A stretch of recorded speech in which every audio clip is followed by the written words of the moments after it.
Hi everyone, and welcome to this new session on the XRP Ledger, and this time we're going to talk about Trustlines and how to get a token on your account. Alright, so Trustline basically will involve two parties. So we'll have the concept of an issuer account, which will create the money, and we'll have a user, which will hold the money. So I will create two wallets here, and again, one will be creating the account and one will be receiving it. So I'm going to my repo, and if you want to know more about that repo and how it is set up, I advise you to watch my previous video about this setup, because it contains much more details, and so you will be able to understand what's, for example, in the .env file or wallet and the client, and why I have the connect and disconnect here, for example. So yeah, watch my previous video for more details. So here we are gonna focus on the Trustline transaction, and in that repo, so in my transactions directory, we have a Trustline file. This is a file that I created, and the structure is very similar to the other files that we have. So we are gonna to create a trust set transaction. So we talk about Trustline, but really the name of the transaction in the XRP Ledger is called trust set. But again, I'm going to talk about Trustline as well.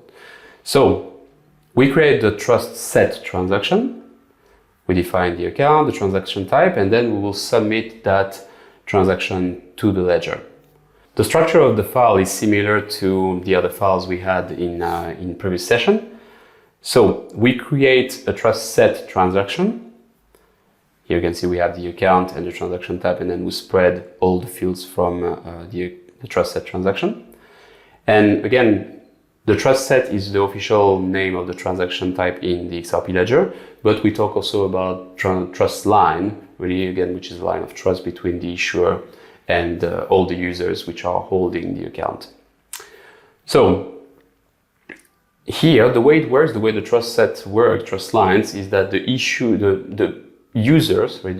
the wallet number 2, will create that transaction by specifying the issuer account, the account which will create the token. Okay, so this function here is created. We'll submit and wait for validation to happen.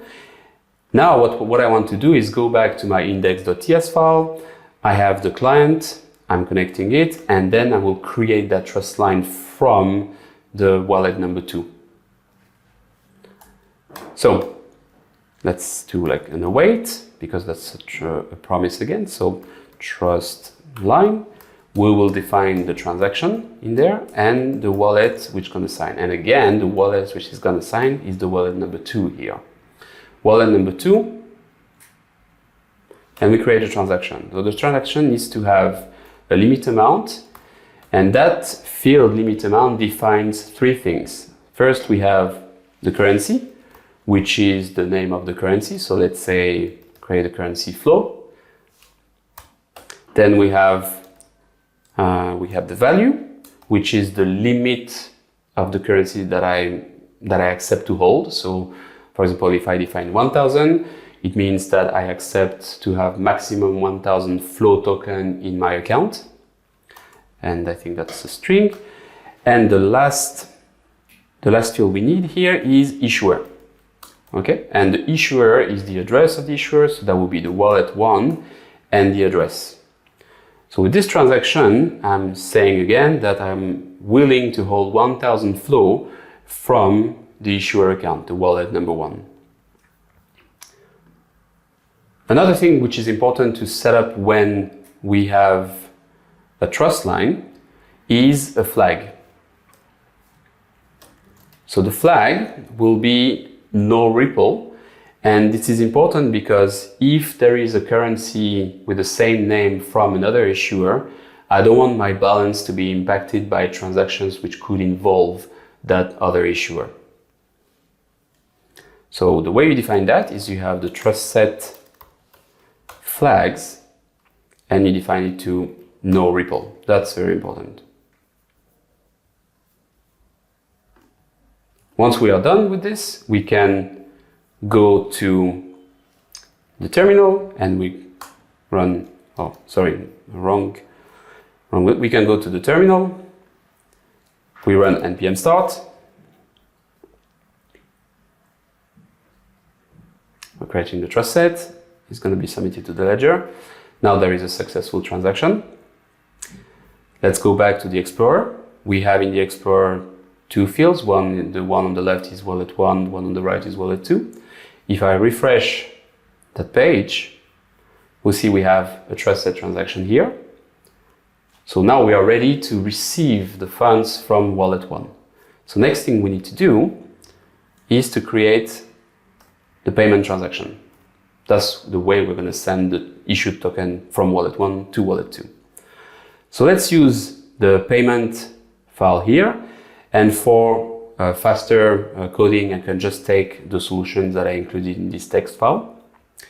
Again, look at my previous video to know the GitHub repo for that application. I'm just going to pass the whole solution. I'm going back to my index.ts, and then I can use that send payment function. I send a payment, I define again the transaction, I define the wallet which is going to sign, and this time that's wallet number 1, the issuer account. The transaction is going to contain here two fields, the destination, which is wallet 2 address, and the amount. The amount here will be an object because if it's a string, it means we are sending some XRP. If it's an object, we are sending some issued token. So we want to send the currency flow. We want to send a value of, let's say, 100 flow. And we need to define again the issuer, which is wallet 1 address. That's what we need. Of course, the account and transaction type are already defined in the send payment transaction here, similar to what we have in Trustline and escrows, for example, in my previous video. So let's send that payment from wallet 1 to wallet 2. I'm going back to my terminal. I clear that. I run npm start. We're waiting a few seconds. And then, so let's go back to my Explorer. I think I need to refresh. And here we have, you see, so the balance of XRP, but we also have another balance, which is flow. And now we see we have 100 flow in my account.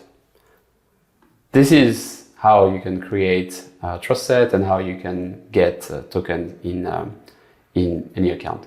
One thing very important that I would like to mention as well is on your issuer account, so on wallet 1, it's very important to define an account set transaction with a flag called default Ripple. That will allow all the users owning your token to send payments to each other. That's very important, and you need to do that in the first place before establishing Trustline from the users to the issuer. So you can get, for example, the detail about this account set on xrpl.org. You look for account set, and this is the transaction details. And if you go to the flags, you will see that you have a flag called default Ripple. And this is the one you need to use on the issuer account before creating all the trust lines from the users. That's it. So I hope that was useful. Let me know in comments what you would like to know if you have any questions, and see you next time for another session on the XRP Ledger.